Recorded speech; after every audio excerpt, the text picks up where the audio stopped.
বাংলাদেশের বসুন্ধরা আবাসিক এলাকা থেকে আপনাদের স্বাগত জানাচ্ছি। আমি খালেদ মহিউদ্দিন। ত্রয়োদশ জাতীয় নির্বাচনের পরে নতুন একটি সরকার গঠিত হয়েছে। বাংলাদেশের রাজনীতিতে ইতিবাচক দিকে বাংলাদেশ যাচ্ছে কিনা সেটি দেখার জন্য অপেক্ষা করছে বাংলাদেশের 18 কোটি মানুষ। সেই সময় আমরা এমন একজনকে পেয়েছি যিনি তার নিজস্ব কেরিশমায় অনেক দূর নিয়ে এসছেন তার দলকে। আমরা বিশ্বাস করি তার একটিভ পার্টিসিপেশনে বাংলাদেশও এগিয়ে যাবে অনেকখানি। আমার সাথে আছেন জামায়াতে ইসলামী বাংলাদেশের আমির ডাক্তার শফিকুর রহমান। ডাক্তার রহমান, আপনি আমাদেরকে সময় দিয়েছেন, সেজন্য আমাদের শুভেচ্ছা, কৃতজ্ঞতা এবং ধন্যবাদ জানবেন। আপনাকে অনেক ধন্যবাদ আপনার এই ব্যস্ত সময়ের মধ্যে। ধন্যবাদ। আমি আপনাকে প্রথমেই অভিনন্দন জানিয়ে শুরু করতে চাই। সত্যি কথা বলতে জামায়াতে ইসলামীর যে এবারের যে নির্বাচনের ফল সেটি অভূতপূর্ব। মানে এর আগে তো এই রকম এক ফলের আমার অন্তত জানা নেই। আপনি নিজেও এটাকে আসলে ঐতিহাসিক নির্বাচন বলেছেন। আপনি বিবৃতি দিয়ে বলেছেন জামায়াতে ইসলামী অতীত, আমি আপনাকে কোট করছি, জামায়াতে ইসলামী অতীতের অনেক রেকর্ড ভঙ্গ করে আজ দেশের ইতিহাসে অন্যতম বৃহৎ বিরোধী দল হিসেবে আত্মপ্রকাশ করেছে। 2008 সালে মাত্র 2টি আসন থেকে আজ কোটি কোটি মানুষের সমর্থন, আমাদের প্রতি জন আস্থার বহিঃপ্রকাশ। আমার যেটা মনে হচ্ছে যে সার্বিকভাবে আপনি ফলে এক ধরনের সন্তুষ্টি প্রকাশ করেছেন, কিন্তু আমার জানার ইচ্ছা যে এইটার কারণ কি আসলে, মানে কি এর পিছনে আছে আজকে জামাতে ইসলামের এই রকম একটা ওভারওয়েলমিং পপুলারিটির পেছনে? এটা কি আপনি এক্সপেক্টেডটা? আপনাকে ধন্যবাদ জি। প্রথমে এখানে আসার জন্য, এবং আপনার মাধ্যমে শ্রোতা দর্শক মণ্ডলী যারা আছেন সারা বিশ্বে ছড়িয়ে, তাদেরকেও আমি আজকের আলোচনা আমার পক্ষ থেকে আমি স্বাগত জানাচ্ছি। আপনি প্রশ্ন করেছেন 2008 সালে আমাদের সংসদে মাত্র 2টি আসন ছিল, সেখান থেকে আজকে প্রধান বিরোধী দল হওয়ার একটা অবস্থান আল্লাহর মেহেরবানি আমাদের তৈরি হয়েছে। তো এই যে উত্থান, এটা কি কারণে? আসলে কারণ অন্য কিছু নয়। জামাত ইসলামী সবসময় সত্যের পক্ষে লড়াই করেছে। জামাত ইসলামী চেয়েছে একটা সুশাসনযুক্ত, দুর্নীতিমুক্ত একটা দেশ হোক, যেই দেশে প্রত্যেকটা নাগরিক মূল্যায়িত হবে তার আপন যোগ্যতায়, এবং অযোগ্যরাদের যে দেশে মানুষের মাথার উপরে ছড়ি ঘুরাবে না। আমাদের সমাজ দুর্নীতিতে আকণ্ঠ নিমজ্জিত। রাজনৈতিক দলগুলো তার বাইরে নয় বললে পুরাপুরি সত্য প্রকাশ পাবে না, বরঞ্চ রাজনৈতিক দলগুলোর নেতৃত্বেই এই দুর্নীতিগুলো হয়ে থাকে, যেটা আমরা 54 বছরে বিভিন্ন পর্বে দেখেছি। কখনো একটু কম, কখনো বেশি, কিন্তু দেশ কখনো দুর্নীতিমুক্ত ছিল না, এবং দুর্নীতিমুক্ত করার জন্য সেই রকম দৃশ্যমান কোনো পদক্ষেপ কারো পক্ষ থেকে আমাদের সামনে পরিলক্ষিত হয়নি। এটি একটা সাইড। আরেকটা সাইড হচ্ছে যে সমাজে সত্যিকার অর্থে গ্রাম আদালত থেকে শুরু করে উচ্চ আদালত পর্যন্ত কোথাও মানুষ কাঙ্ক্ষিত বিচারটা পায় না। যার সামাজিক প্রভাব আছে, যার টাকা আছে, বিচার তার পক্ষে কথা বলে, এবং অনেক সময় মজলুম তার নিয়ে বিচারটা খুঁজেও পায় না, কোথায় হারিয়ে যায়। তো বাংলাদেশের মানুষ এই জায়গাগুলোতে খুব জর্জরিত। জননিরাপত্তার বিষয় যদি সামনে আনেন, তাহলে কারো জীবনে কোনো নিরাপত্তা নেই, ঘরেও নাই, চলাচলেও নাই, কর্মস্থলেও নাই।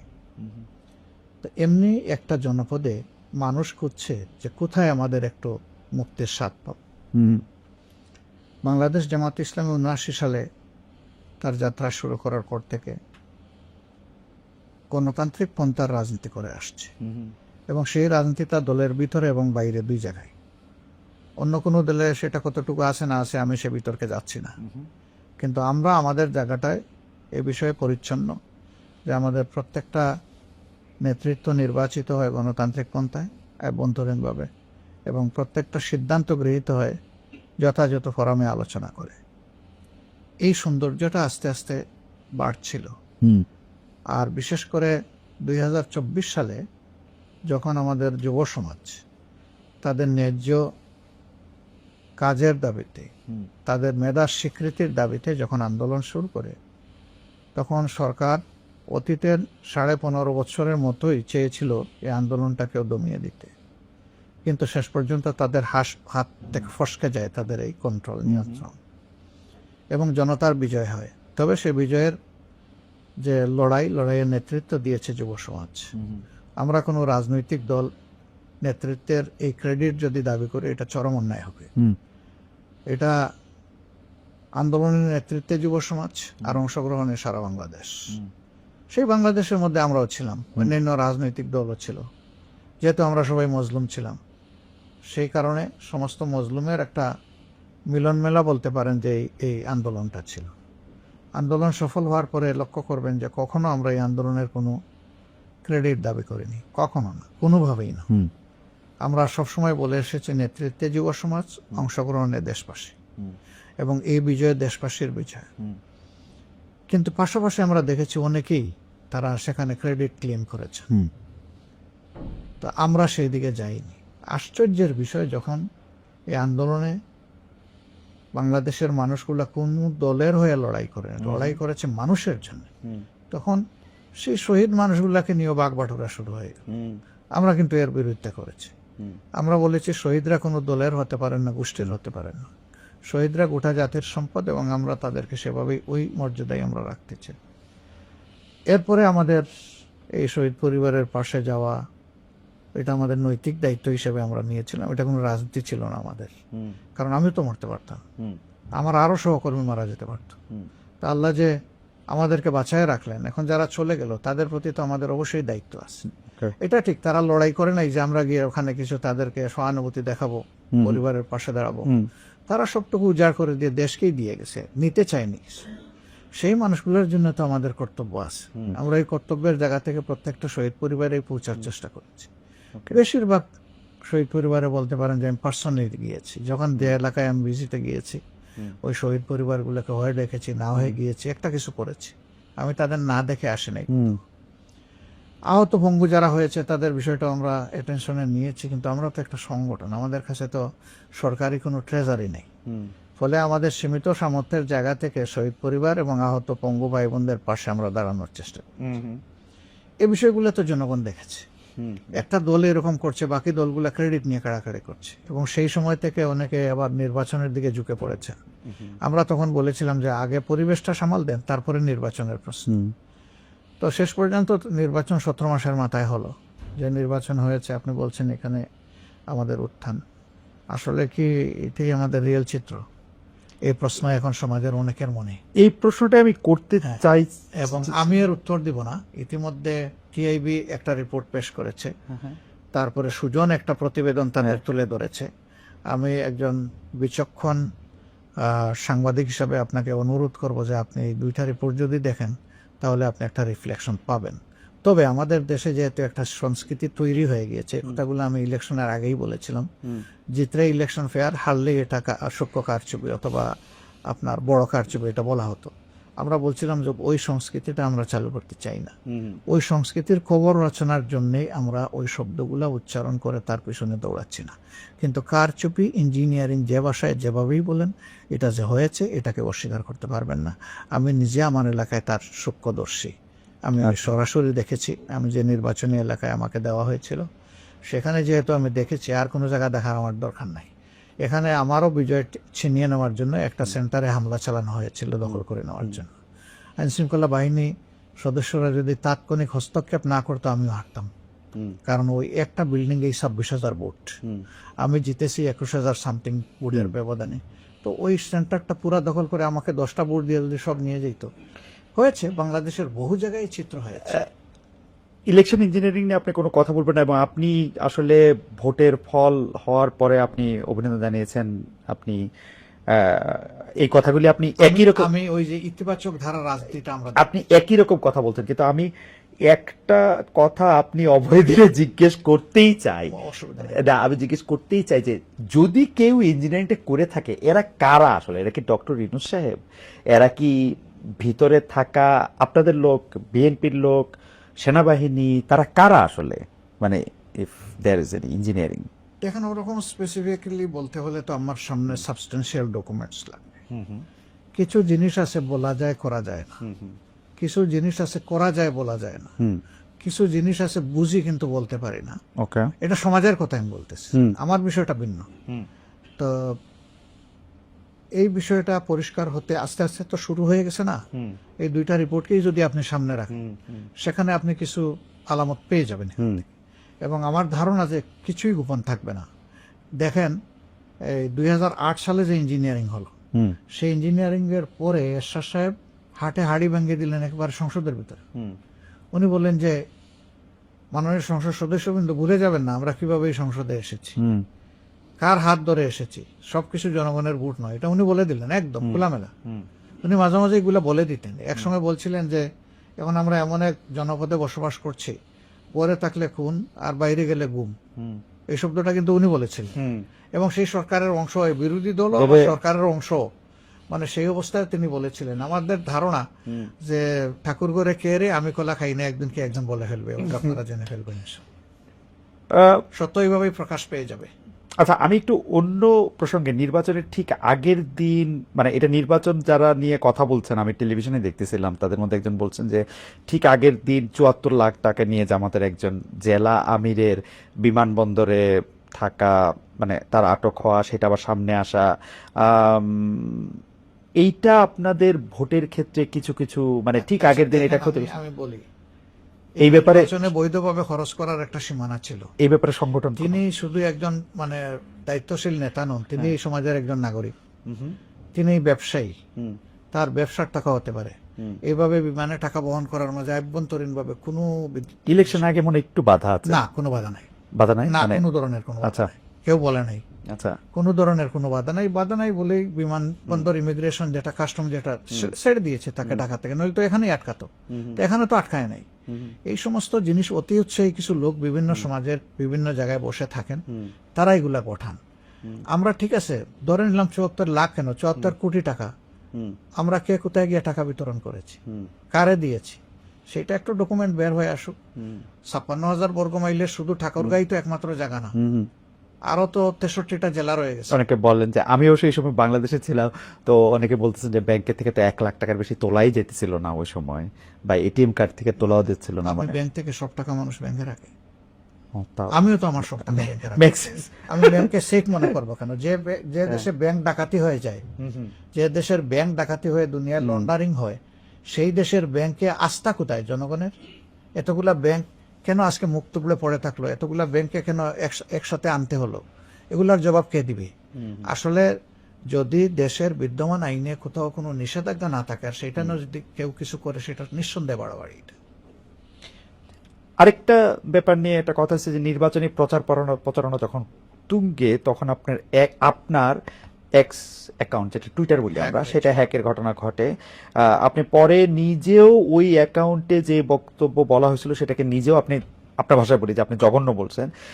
তো যার বিরুদ্ধে হ্যাকের অভিযোগ আসছে, সে বঙ্গভবনের কর্মকর্তাকে গ্রেপ্তারও করা হয়েছিল। এইটা আপনারা, মানে আপনার জানার মতো এটা ফলো আপে আছে কিনা? কারণ উনার বক্তব্য হচ্ছে কেউ যদি কোনো এরকম একটা লিঙ্ক পাঠায়, এটা নিজের নামে পাঠাবে কিনা, এক্ষেত্রে নানা ধরনের কথা আছে। আপনি এটা ফলো আপে রাখছেন কিনা? উনি ইনডিরেক্ট কথা বললেন, উনি ডিরেক্ট করতে পারলেন না কেন? যে না, বঙ্গভবন থেকে এটা হয়নি, কেন বলতে পারলেন না? ওকে, কিন্তু বলতে পারেননি, তাহলে তো তিনি এডমিট করে নিয়েছেন। এটা জঘন্য কাজ, এই ব্যাপারে তো কোনো সন্দেহ নাই। কথাগুলোও ছিল জঘন্য, কাজটা এর চাইতে জঘন্য। কোথার থেকে হয়েছে? বাংলাদেশের সর্বোচ্চ আস্থার জায়গা, সর্বোচ্চ গার্জিয়ানশিপের জায়গা থেকে। আমি তো মনে করি এই একটা ঘটনায় উন্নত দেশ হলে প্রেসিডেন্ট নিজে স্টেপ ডাউন করতেন, বলতেন যে আমার আঙ্গিনা, আমার ঘর আমি সেভ রাখতে পারি নাই, একজন নাগরিক, তার অধিকার আমি হরণ করেছি, আমি এই কারণে আমার ব্যর্থতার দায় নিয়ে আমি পদত্যাগ করলাম। ওকে, এটাই মোরালিটির দাবি।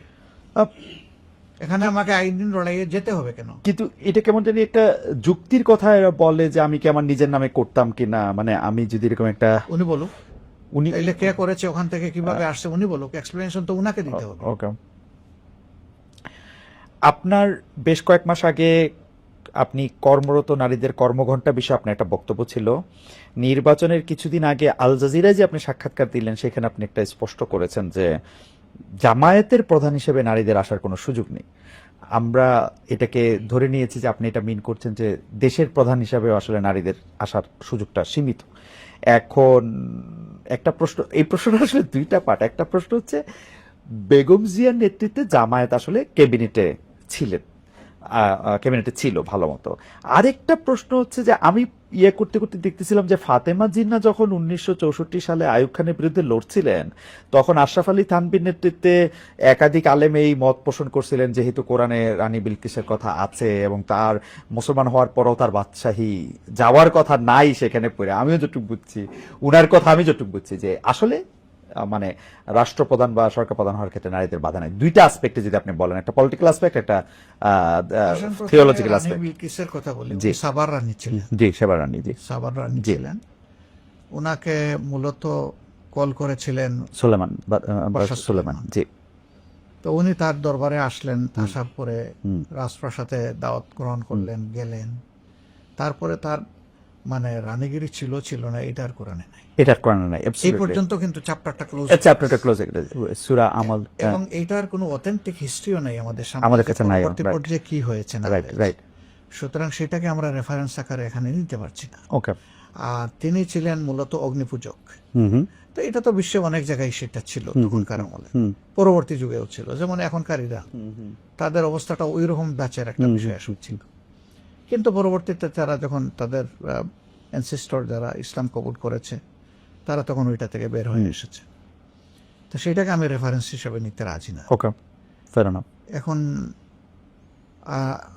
আর রিজালু কাওয়ামুনা আলান নিসা, কেন আল্লাহ সেটার ব্যাখ্যা দিয়েছে যে নারী জাতির বেশ কিছু দায়িত্ব পুরুষকে পালন করতে হয়, কিন্তু পুরুষের কোনো দায়িত্ব নারীকে পালন করতে হয় না। ওকে।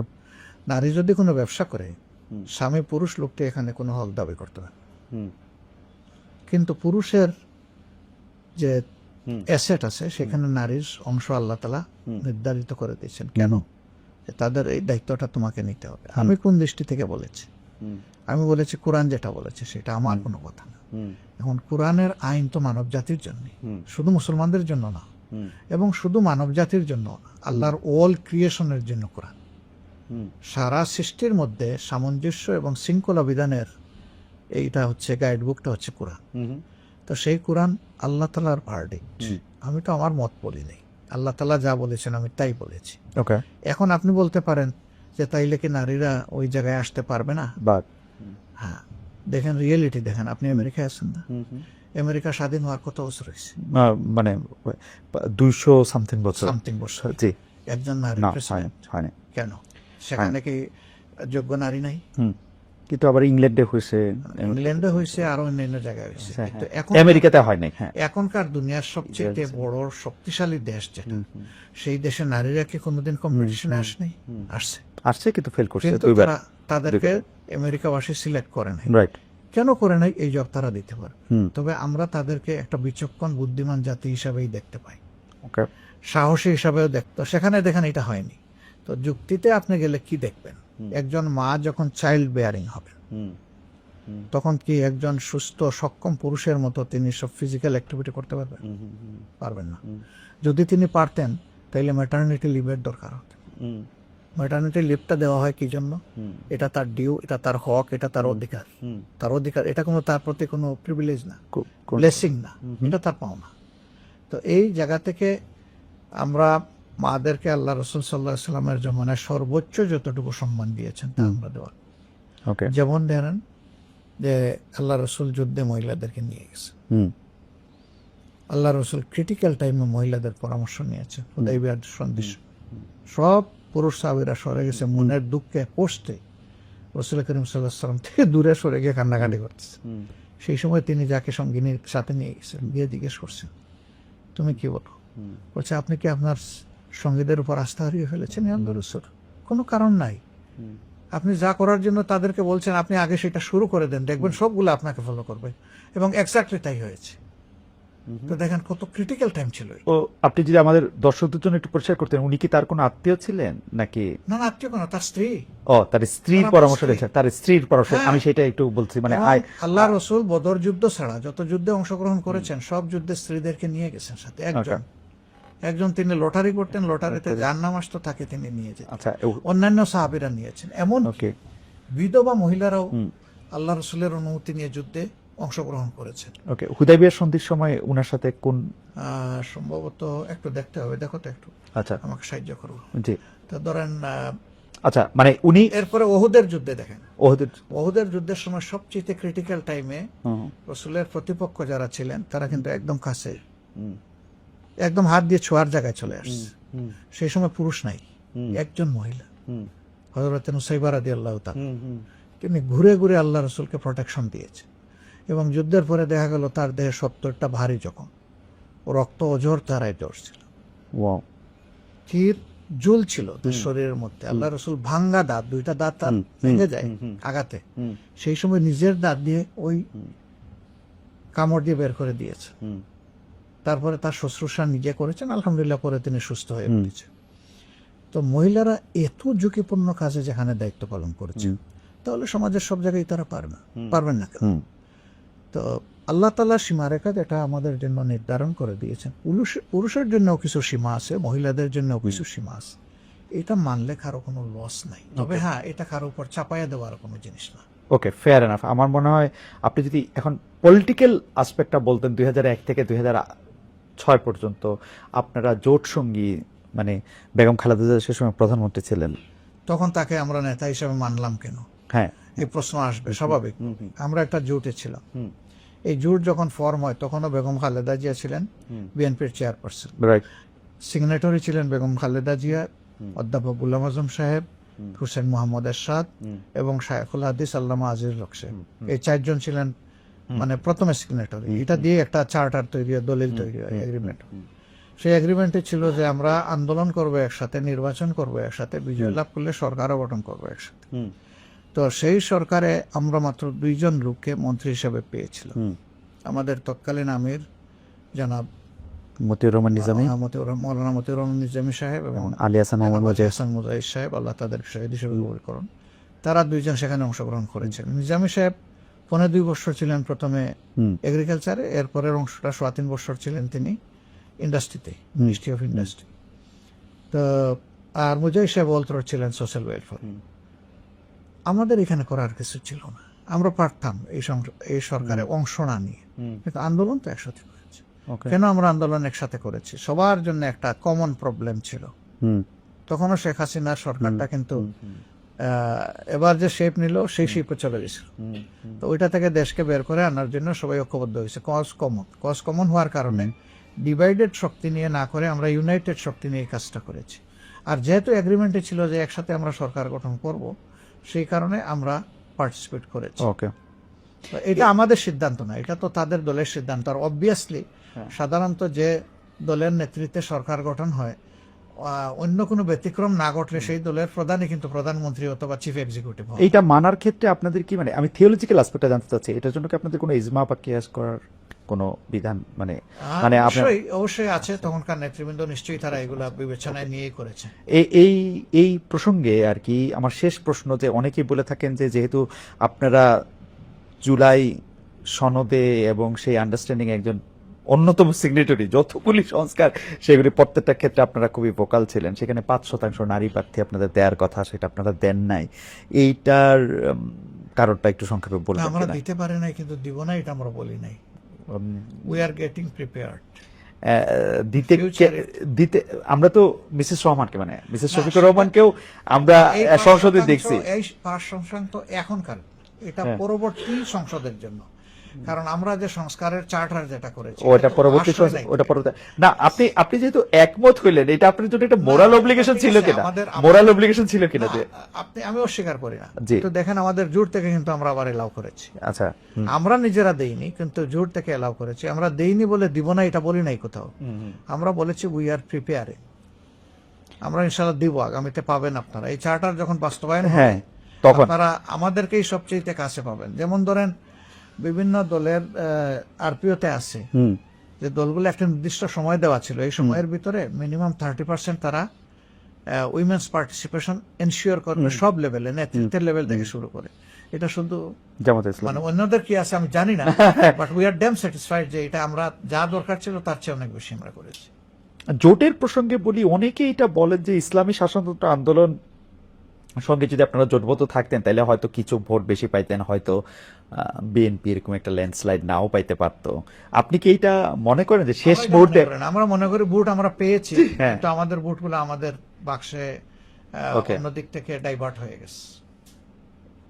এইটা বললে তো আবার আমার জানতে চাইতো যে কারা করলো এটা, বা আপনি এটা এই যে কারা আপনি এটা দিয়েছে। আপনি এটা প্রেডিক্ট করতে পারছিলেন কিনা যে ভোটের আগে যে এরকম কিছু একটা হইতে পারে? কেন, আমরা তো বলে এসেছি না যে এখন পর্যন্ত কোনো লেভেল প্লেইং ফিল্ড হয়নি, আমরা তো এই কথা বারবার বলেছি। আপনি কি ইভেন লন্ডন বৈঠকের পরেও কিন্তু আমরা ডিপ কনসার্ন এক্সপ্রেস, আপনারা কি ডক্টর ইউনূস সরকারকে অবশ্যই আমরা সব না, আমরা ওনাকে দায়ী করছি না, আচ্ছা। কিন্তু ওই লন্ডন বৈঠকে গিয়ে যখন মানে 4 দিন আগে দেওয়া নির্বাচনের ডেট উনি পাল্টায় ফেললেন, কারোর সাথে কোনো কনসালটেশন ছাড়া, হ্যাঁ। অন্য কোনো স্টেক হোল্ডারের সাথে কোনো হ্যাঁ। মত বিনিময় করলেন না, সেই দিনই আমরা বলেছি যে আসলে নির্বাচনের লেভেল প্লেইং ফিল্ড থাকে না, ফিল্ড একদিকে ঝুঁকাই দেওয়া। আমরা গেছে বলে নেই, আমরা বলছি ঝুঁকে দেওয়া হয়েছে। আমরা যখন উনার সঙ্গে তো আমার কথা হয় না, কিন্তু উনার উপদেষ্টাদের সঙ্গে যাদের সাথে কথা হয়েছিল তারা কিন্তু এটার উপর একটা আড়াল নিতে চেষ্টা করলেন। ডক্টর রহমানই তো বলছিলেন যে আমরা ফেব্রুয়ারিতে ইলেকশনটা করি, রোজার আগে করি। নো ডাউট আপনি দেশে হ্যাঁ। ফিরে আসতেন, আপনি ওখানে বলতেন যে হ্যাঁ। আপনার ওপিনিয়ন আমি নিলাম, দেশে ফিরে গিয়ে আমি আবার একটু তাদের সাথে কথা বলি। আমি একজন বলছি, কিন্তু আরো তো স্টেক হোল্ডার ছিল, এখানে প্রায় 40টা দল এই ডায়ালগে অংশগ্রহণ করেছে। আমি কিন্তু এরকম শুনছি যে ডক্টর ইউনূস জনাব তারেক রহমানকে বলছেন যে যে দেখেন আপনি ডিসেম্বর ইলেকশন দাবি করতেছেন, কিন্তু আসলে জামায়াতে ইসলামী, আমি শুনছি এটা, বিকজ এটা তো আর না, তাদের মধ্যে প্রিভিলেজ না, কমিউনিকেশন। এটা কেউ আমাদেরকে বলেন নাই। হ্যাঁ, এটা এরকম কেউ বলেন না। আচ্ছা, তার উপদেষ্টাদের মধ্যে একজন। আমাদেরকে দায়ী করেছি, তখন ওই এক্সপ্লেনেশন ওনারা দেন। আচ্ছা, আমারে একজন উপদেষ্টা কিন্তু নাম প্রকাশের অনুচ্ছক, উনি আমার এই এক্সপ্লেনেশন দিছে যে ওটা উনি ওনাকে বলছেন যে যেহেতু এটা ওনার মধ্যে আছে। হাওয়ার আই ডোন্ট নো, এটা তো আমরা উইটনেস করি নাই, আমরা বলতে পারবো না। আচ্ছা, ঠিক আছে। ইসলামী শাসনতন্ত্র আন্দোলনের কথাটা যে আমি যেটা বলতেছিলাম এটা একটু শেষ করি। ওটার নাম হইলো ইসলামী আন্দোলন বাংলাদেশ। ইসলামী আন্দোলন, এক সময় ওই নাম ছিল। আচ্ছা, ইসলামী আন্দোলন বাংলাদেশ, সরি, আমি আসলে ইসলামী আন্দোলন বাংলাদেশ দেখতেছি, কিন্তু মানে এখানে পড়তেছি ইসলামী আন্দোলন বাংলাদেশ, মুখে বলতেছি হচ্ছে ইসলামী শাসনতন্ত্র আন্দোলন। ওনাদের নাম হ্যাঁ হ্যাঁ, আমি যেটা বলতে চাইতেছিলাম যে আপনি কিন্তু একটা জায়গায় এটা একটা খুব সুন্দর করে আপনি বলছিলেনও যে সব এক বাক্সে ভোট আসুক ইসলামী দলগুলোর। তো আমার প্রশ্ন এখানে দুইটা, আসলে এইটা আসলে সম্ভব হইল না কেন? এক, দুই হচ্ছে আমরা কিন্তু হেফাজতে ইসলামের মুরব্বী যিনি জনাব বাবুনগরী, উনাকে দেখলাম যে উনি খুব শক্ত ভাষায় আপনাদের সমালোচনা করতেছেন। এইটা আপনি আসলে কিভাবে দেখছেন? দুই হচ্ছে প্র্যাকটিক্যালি কি ইসলামের অনেকগুলি জিনিস তো আছে সাবজেক্ট টু ইন্টারপ্রিটেশন, আমি নিজেও একটু একটু পড়তে বা দেখতে চেষ্টা করি, পারি পড়বো না এরকম, কিন্তু অনেক কিছু আছে সাবজেক্ট টু ইন্টারপ্রিটেশন। তো ওইটাকে আসলে এক বাক্সে আনা সম্ভব বা একরকম করে এটা চিন্তা করা সম্ভব? দেখেন, মানুষ যখন ভালো কিছু চিন্তা করে তখন তার সামনে একটা টার্গেট থাকে যে আমি ওই জায়গাটায় পৌঁছতে চাই, কিন্তু সবসময় মানুষ 100% কিন্তু অ্যাচিভ করতে পারে না। এটা জাতীয় জীবনে একটা বড় ধরনের পদক্ষেপ বলতে পারে না। বাকি দলগুলা কিন্তু আমাদের সাথে ছিল, তারা আমাদেরকে ছেড়ে দেন। যারা গিয়েছেন তাদের সাথে কি কারণে গিয়েছেন তারা একটা ব্যাখ্যা দিয়েছেন, আমরা কিন্তু ব্যাখ্যা দেইনি। আমরা কেন দেইনি জানেন? আমরা চাই যে না, যেটুকু ঐক্যের পরিবেশ সৃষ্টি হয়েছিল এটা আমাদের দ্বারা যেন ধ্বংস না হয়, বরঞ্চ এই জায়গাটা ঠিক থাকুক। ওনারা বললেন, আমরা আর একটা কাউন্টার বললাম, তাইলে তো দূরত্বটা আরো বাড়। বরঞ্চ দেখেন আমরা কি করেছি, ওনাদের সিট নিয়ে কথাবার্তা ছিল, স্যাটিসফাইড হয়তো ওনারা হতে পারেন নাই, এর কারণে ওনারা সরে গেছেন, চলে গেছে। আর চলে যাওয়ার পরেও আমরা ফিল করেছি যেটুকু ঐক্য রয়ে গেল, এটা করার ক্ষেত্রে তাদের একটা অবদান ছিল। আমরা এর প্রতি সম্মান দেখানোর জন্য আমাদের একজন এপেক্স বডি মেম্বার বরিশাল 5 মানে মহানগরীর, সেখানে উনি আমাদের ক্যান্ডিডেট ছিলেন, আমরা তাকে উইথড্র করে নিলাম, তাদেরকে রেসপেক্ট করেছি যে তারা 2টা সিটে পীর সাহেবের ইমিডিয়েট ছোট ভাই যে মুফতি ফয়জুল হক সাহেব, তিনি দাঁড়িয়েছেন, অন্তত একটা সিটে আমরা আমাদের ক্যান্ডিডেট উইথড্র করে তাদেরকে সম্মানটা দেখা, আমরা কিন্তু ওইটুকু করেছি। তারা এরপরে ওনারা কি বলেছেন সেটা ওনাদের, ওকে, আমরা কিন্তু এই বিতর্কে যাইনি। এবার আসেন বাবুনগরী সাহেব, উনি বলছে জামাত ইসলামের ভোট দেওয়া হারাম। আপনি শুনে আশ্চর্য হবেন, যখন জামাত ইসলাম গত উপদেষ্টা পরিষদ গঠন হয়, আমরা ছাত্ররা আমাদেরকে জিজ্ঞেস করছে যে আপনারা কোন তালিকা দিবেন? না, আমরা তালিকা দেব, তোমাদের পরে আমাদের আস্থা আছে, তোমরা যা ভালো মনে করো তাই করো, আমরা কোন তালিকা দিইনি। আপনাদের তালিকার কেউ উপদেষ্টা ছিল না? আমরা কোনো তালিকা দেই নাই, আমাদের তালিকায় উপদেষ্টা হবে কেন? ওকে, কিন্তু একটা ব্যতিক্রম আছে। একটা সময় গিয়ে তারা বললো যে যেহেতু আপনারা এই দেশের সবচেয়ে বড় মানে ধর্মীয় রাজনৈতিক সংগঠন, ইসলামী সংগঠন, আমরা একজন আলেম নিতে চাই, সেই ব্যাপারে আপনারা একজন মানুষের নাম আমাদের প্রশ্ন। আমাদের এফএক্স বোর্ডেতে আলোচনা করে বাবু নগরী সাহেব এর আগেও আমাদের বিরুদ্ধে বক্তব্য দিয়েছে, তো আমরা তার নামটা দিয়েছি। ওয়াও, আমরা তার নাম দেওয়ার পরে এটা কি আপনার একটা স্ট্র্যাটেজি যে আপনি শত্রুকে কাছে রাখতে চাইছেন না, এরকম মোটেই কিছু? না। আমরা দিয়েছি যে হেফাজতে ইসলাম একটা ব্রোডার আমরেলা, আচ্ছা, এবং তিনি এই দেশের একজন প্রবীণতম। হ্যাঁ, উনি 90 এর বেশি বয়স। হ্যাঁ, ওনার প্রতি সেই সম্মানবোধটা রেখে আমরা ওনার নাম বলেছিলাম।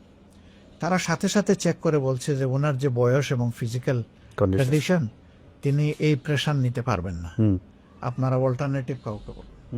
আমরা বলছি যে প্রথম নামের সুপারিশ তোমরা নিও না, এখন তোমরাই চলতে ও এরপর আপনারা এটা তোমরা কন্টিনিউ করেন। তোমাদের মতো করে করো। তারা একটু চিন্তা টিন্তা করেছে, আমাদের সাথে পরামর্শ করেছে, আমরা বলছি ওকে ওয়েল তোমরা আগাইতে পারো, অসুবিধা নেই। কিন্তু আমরা যদি আসলে এই সমস্ত বিতর্কে জড়ায়ে যাই আর সেই সমস্ত আলিমুল আমাদের কথার জবাব দিতে যাই, এটা আমাদের নিজেদেরই খারাপ লাগে। আমরা এই পলিসি আমাদের নাই। ওকে, যদি এখন আমি ওই থিওলজিক্যাল বা ধর্মতত্ত্বের কথাটাতে আসি, এটা কি আসলে প্র্যাকটিক্যালি পসিবল যে ধরেন মানে আমি যদি চরমনের পীর সাহেবদের কথা বলি, আমি যদি এখানে আনাতুল আব্বাসী সাহেবদের কথা বলি, আমি যদি আট রশিদ পীর সাহেবের কথা বলি, বা মাওলানা রাজ্জাক বিন ইউসুফের কথা বলি, জামাত ইসলামের কথা বলি, ইসলামী দলগুলো সবাই মিলে মানে আমি বলি এইটা কি আসলে মানে সম্ভব কিনা? সবাইকে একই আমরেলার, হ্যাঁ হ্যাঁ হ্যাঁ হ্যাঁ, এটা যদি আপনি গ্রসলি যান তাহলে এখানে বিভিন্ন স্কুল অফ থটস আছে, আপনি পারবেন না, এটা বাস্তবতা না। কিন্তু তারপরেও সমাজে ভিজিবল যারা অ্যাক্টিভিস্ট, তাদেরকে যদি আপনি চিন্তায় রাখেন, তাহলে জাতির কমন ইন্টারেস্ট আপনি চেষ্টা করে যাবেন। আচ্ছা, আপনার চেষ্টাটা যদি 70% সাকসেসফুল হয়, আপনি ধরে নেবেন আপনি সাকসেসফুল। ওকে, আপনাকে চেষ্টা করতে হবে, চেষ্টা না করে বসে থাকাটা এটা কোনোভাবেই মেনে নেওয়া যায় না। আর দেখেন আসলে ইসলামপন্থীরা যুগে যুগে কিন্তু খুব সম্মান পাননি এই দেশে, না এই স্বাধীন বাংলাদেশে তারা কিন্তু সম্মান পান। আপনি দেখেন কোনো আমলেই তাদেরকে সম্মানের জায়গায় কেউ হ্যান্ডেল করে নাই। আপনি যদি হেফাজতের অর্গানাইজ হওয়ার ব্যাপারটাই ধরেন, তাদের উপরে যেটা হয়েছে এটা তো ইতিহাসের একটা ভয়াবহ চ্যাপ্টার দিয়েছে। আমি তো নিজে দেখেছি হেফাজতে ইসলামের প্রবীণ আলেম, বিদগ্ধ আলেম, বড় মাপের আলেম পায়ে জিনজের হাতে, আমার নেই কিন্তু তাদের আছে। কিন্তু আপনার কাছে এটা কেমন মনে হয় যে শফি সাহেব বেঁচে থাকা, মাওলানা শফি সাহেব বেঁচে থাকা, যিনি সবার মুরব্বী আসলে 3 জায়গার, উনি বেঁচে থাকতে যে শেখ হাসিনাকে কমই জননী? উনি বলেন নাই, মৌলানা রুহুল আমিন সাহেব বলেছিলেন। এখন ওনার সভাপতিত্বে হয়েছিল। হ্যাঁ হ্যাঁ হ্যাঁ হ্যাঁ মানে হ্যাঁ হ্যাঁ হ্যাঁ, কিন্তু তারপরে যে হাটহাজারীকে বাড়তি, তারা কেন বলেছেন, এবং হাটহাজারীকে বাড়তি মানে মানে কিছু জিনিস, যেমন আমি শুনছি কিছু খাস জমি, কিছু মানে মাদ্রাসার ইয়ার জন্য আর কি, বা একাডেমির সুবিধার জন্য, বাট মানে এটার আপনি কিভাবে ব্যাখ্যা করছেন? দেখেন আপনি যেভাবে শুনেছেন আমিও শুনেছি, কিন্তু এই বিষয়গুলোর কোনো অথেন্টিক ডকুমেন্ট যেহেতু আমার কাছে নাই, এই ব্যাপারে আমি কথা বলা সমীচীন মনে করি না। আচ্ছা ঠিক আছে, তাহলে আমরা জোটের অন্য একটা প্রসঙ্গে আসি, সেটা হচ্ছে এনসিপি। আমরা দেখতে পাচ্ছিলাম যে আপনি এটা সবসময় কনসিস্টেন্টলি আপনি বলে আসছেন, যে এটা আপনি খুব সুন্দর করে 2টা বাক্য বলেন, এই মুহূর্তে আবার মুখস্থ মনে পড়ছে, মানে নেতৃত্বে যুব সমাজ, অংশগ্রহণে সারা দেশ, মনে হয় ওরকম আর কি, জুলাই আন্দোলন সম্পর্কে। সেই নেতৃত্বে যুব সমাজের যারা অংশ, তারা কিন্তু একরকম আপনাদের কঠোর সমালোচকই ছিল। মানে আমি দেখতে পাইছি যে কেউ কেউ আপনাদের কঠোর সমালোচক ছিল। এখন তারা বিএনপি জোটে যাবে না জামায়াত জোটে যাবে নাকি কোনো জোটে যাবে না একক, এটা নিয়ে একটা দারুণ টানাপোড়েন ছিল। কেউ কেউ এরকম প্রেরিত করতেছিল, আপনি যেহেতু বলছেন নাহিদ, নাকি আপনি বলছেন বা আপনার বলাটাকে অন্য কেউ কোট করতেছে যে নাহিদ হচ্ছে আমাদের ছেলে। নাহিদের কারণে কি আপনার কথা তারা শুনলো নাকি আপনি, মানে এখন তো এটা জোটটা হয়ে গেছে। আমার এটাতে 2টা প্রশ্ন আছে এনসিপি নিয়ে। তো প্রথম প্রশ্ন হচ্ছে আপনি তাদের কনভিন্স কেমনে করলে, মানে তারা আপনার কাছে আসলে দেখেন কিছু দাবি কেন করলো? একটা ওয়ান্ডারফুল কাজ করেছে, যেটা আমরা করতে পারি নাই সেটা তারা করেছে। আমি তাদেরকে এনাফ ইন্টেলিজেন্ট মনে করি। তবে এটা বলতে পারেন আপনি যে তাদের বয়স, অভিজ্ঞতা, এগুলার লিমিটেশন থাকতে, এটা তো আমারও ছিল তাদের বয়সে, না, কিন্তু আমার মাঝখানে একটা প্রশ্ন আছে। আপনারা যখন আন্দোলন করতেছেন, 17 বছর ধরে মারা যাচ্ছেন, যখন এখানে গুম হচ্ছে, খুন হচ্ছে, বাজে ইলেকশন হচ্ছে, তখন তো তার আন্দোলনটাতে, আপনাদের আন্দোলনটাতে তারা অংশগ্রহণ করে নাই। তারা একটা সরকারি চাকরি, আমি কথার কথা বলতেছি, মানে ওনারা রাগ না করাটাই উচিত, কিন্তু আপনাদের যে আত্মত্যাগ, সেই সময় তো তারা এটাতে অংশগ্রহণ করে নাই। তারা তো এই মানে পলিটিক্যালি যে তারা চিন্তাশীল, এটার প্রমাণ তো আমরা পাই নাই। আসলে দেখেন, এগুলা আপেক্ষিক ব্যাপার। তারা তখন কোন এনভায়রনমেন্টে ছিল না ছিল সেগুলো একটা বিষয়। এই ছেলেগুলা তখন বয়স কত ছিল, আরো ছোট ছিল। অন্য ছেলেরা ছিল আর কি, অন্য ছেলেরা ছিল। তো অন্য ছেলেরা তারাও কোটা আন্দোলন করেছে এর আগে একবার, ওইটা কোটার জন্য। আপনি কোটার জন্য, হ্যাঁ, ওটা কোটার জন্য। পলিটিক্যাল আন্দোলন তো আপনাদের সঙ্গে শামিল হলো না, বিএনপির সাথে শামিল হলো না, সেভাবে সম্পৃক্ত হয় নাই। তো ঢাকা বিশ্ববিদ্যালয়ের সব আন্দোলনের কিন্তু সর্বকালের সত্যি, রাইট, এটা কিন্তু কেউ আমরা ইগনোর করতে পারবো না। সেই ঢাকা বিশ্ববিদ্যালয়ের অবস্থাটা কি ছিল? খুবই খুবই অপোজিশন ভয়েস সেখানে সাস্টেইন করার মতো কোনো অবস্থা ছিল না, ছিল না, টোটালি সেখানে সাপ্রেস ছিল না। এবং সেই সাপ্রেশনের কারণে ছাত্র সমাজ একটা আতঙ্কের মধ্যে দিন কাটাতো। এই আন্দোলনগুলা যেহেতু ইস্যু ভিত্তিক এবং সব ছাত্রদের ইন্টারেস্ট এখানে জড়িত, এই কারণে 18 সালেও এটা একটা সাকসেসের মুখ দেখেছে এবং ফাইনালি এসে 24 সালে এটা দেখেছে। তো তারা করে না, এই কথা বলা যাবে না। তারা ছিল, বিভিন্নভাবে ছিল, কিন্তু তখনকার পরিবেশ পরিস্থিতি হয়তো তাদেরকে সেভাবে এলাও করে। তা আমি বলছিলাম যে তারা তো ইন্টেলিজেন্ট এনাফ, আমার দ্বারা ইনফ্লুয়েন্স হবে কেন? তারা তাদের ভালো মন্দ বোঝার জন্য আমি মনে করি এনাফ, যথেষ্ট। তারা তাদের সব দিক বিবেচনা করে দেখেছে যে রাজনৈতিক এলি যদি সিলেক্ট করতে হয় তাইলে কাকে তারা বেটার মনে করে, তারা তো বেটার অপশনটাই চয়েস করবে। আর নাহিদের ব্যাপারে যেটা বলেছেন, এটা আমি আজকে শুনলাম, আমি এর আগে শুনি নাই যে সে আমাদের ছেলে। আমি কারো মুখে এটা শুনি নাই। সে কোনোদিনই আমাদের ছাত্র সংগঠনের সাথে জড়িত ছিল না, এটা আমি কনফার্ম। ওকে, তার অবস্থান ছিল আলাদা। কেউ একজন, আচ্ছা আমার ঠিক মনে পড়তেছে না, মানে কেউ একজন হয়তো অন্য আরেকজনকে কোট করে এরকম একটা কথা। নাহিদ তো একা সিদ্ধান্ত নেওয়ার মালিক না। নাহিদের সাথে তো ধরেন তার আরো অনেকেই আছে, সঙ্গীরা আছে, সবাই কিন্তু তারা খুবই ইন্টেলিজেন্ট। আচ্ছা, আমি জাস্ট এই প্রসঙ্গে আপনাকে মানে অল্প অল্প বিরোধিতার যে কথাটা বলছেন, আমাদের বিরোধিতা কে করে নাই? আপনি সহ সবাই করেছে। আমি না না মানে সবাই আর কি, সবাই করে, না না করছি, আমরা সবাই করছি, এটা ঠিক আছে, তো বাদ যায় না, এটা ঠিক আছে। আমরা কিন্তু দেখবেন যে বিরোধিতায় অত রিঅ্যাক্ট করি না, না না, আপনি কখনো, আমরা কিন্তু অ্যাবসর্ব করে নাই সবকিছু। না না, এটা অ্যাবসলিউটলি ঠিক। আচ্ছা, আর তারা যারা করেছে আমি মনে করি এটা এসেন্স অফ ডেমোক্রেসি। এটা জানার জন্য যে এটা নেগোসিয়েশনটার ক্ষেত্রে কি আপনি মনে করেন 30টা বেশি হয়ে গেছিল এনসিপির জন্য, নাকি ইটস ওকে? মানে আপনি কি এটা হাইন্ডসাইট, আপনি কি মনে করেন যে বা কম হয়ে গেছিল এরকম কোনো কিছু? আমরা আসলে বিষয়টাকে ফ্লেক্সিবলি দেখেছি সবার ক্ষেত্রে আছে। আপনি বলবেন তাইলে ফ্লেক্সিবলি দেখলে একটা দল চলে গেল, আমরা তাদের কাছে আমাদের এই ফ্লেক্সিবিলিটিটা হয়তো এনাফ মনে হয়নি, বাকিদের কাছে এনাফ মনে হয়েছে, বাস তারা এটাকে অ্যাকসেপ্ট করেছে। ওকে, এইটা আপনাকে দ্রুত এটা জিজ্ঞেস করতে চাই। অনেক আইনজীবী এরকম বলতেছেন যে আপনারা একটা সংবিধান রক্ষা করার শপথ নিয়েছেন, এরপরে আবার এই সংবিধানটা ভাঙচুর করে ফেলে দেওয়ার শপথ নিচ্ছেন, এইটা নাকি আপনাদের আগের শপথটাকে শেষ করে দিছে। এইটাকে আপনারা আইনজীবীদের সাথে কথা বলছেন বা আপনাদের উচ্চ ফোরামে কথা বলছেন কিনা? মানে ওই যে সংবিধান সংস্কার পরিষদের শপথ আরেকটা নেয়ার ফলে আপনাদের আগের শপথটা বাতিল হয়ে গেছে কিনা? আগের কোন শপথ? ওই যে সংসদ সদস্য হিসেবে শপথটা আর কি। না, এটা তো ওখানে চার্টারেই লেখা আছে যে দুইটা শপথ একসাথে হবে, একই ব্যক্তি নেবেন, একই দিনে হবে। হ্যাঁ হ্যাঁ, এটা তো ওইটার আলোকেই আমরা নিয়েছি। বরঞ্চ যারা নেন নাই তারা সিগনেটরি হিসাবে এটা মানলেন না, এখানে তাদের অব্লিগেশন কিন্তু তৈরি হয়ে গেল। আমরা তো চাইবো তারা তাদের অব্লিগেশনটা ফুলফিল করে। আমার শেষ প্রশ্ন সেটা হচ্ছে যে আপনি ক্যাবিনেট যেটা মন্ত্রিসভা হলো জনাব তারেক রহমানের নেতৃত্বে, সেটাকে আপনি কেমন দেখতেছেন? আপনি একটু মূল্যায়ন করবেন কিনা? আর দেশের সাধারণ মানুষের উদ্দেশ্যে আপনার কোনো কিছু যদি বলার থাকে। বৃক্ষ তোমার পরিচয় কি ফলে আমার পরিচয়? আমরা ফল দেখে কমেন্ট করবো, এখন কিছু বলবো না। আমরা ভালো কিছু আশা করব। আমরা তো বলেছি তারা ভালো করলে তাদের সঙ্গেই থাকবো, সমর্থন করব, সহযোগিতা করব। কিন্তু তারা যদি রাইট ট্র্যাক ছেড়ে দেন তাহলে বিরোধী দল হিসেবে আমাদের দায়িত্ব হবে এটা চেপে ধরা, বিরোধিতা করা, এবং সেখানে আমরা তাই করব। আমাদের পজিশন পুরাণের দেওয়া মূলনীতি অনুযায়ী তাওয়ানু আলাল বিররি ওয়াত তাকওয়া ওয়ালা তাওয়ানু আলাল ইসমি ওয়াল উদওয়ান, ভালো কাজে সহযোগিতা, মন্দ কাজে অসহযোগিতা। ওকে, আমার মনে হয় যে আপনাকে ধন্যবাদ। জামায়াতের আমির জনাব ডক্টর শফিকুর রহমান এতক্ষণ আমাদেরকে সময় দিয়েছেন, সবগুলি প্রশ্নের জবাব দিয়েছেন। আমরা আপনাকে অনেক ধন্যবাদ। আমাদের পক্ষ থেকে ঠিকানা নিউ ইয়র্কের ঠিকানা ডিজিটালের পক্ষ থেকে আপনাকে অনেক ধন্যবাদ জানিয়ে, শুভেচ্ছা জানিয়ে, কৃতজ্ঞতা ধন্যবাদ জানিয়ে শেষ আপনাকে। আমাদের ঠিকানা Bangla. Thank you so much.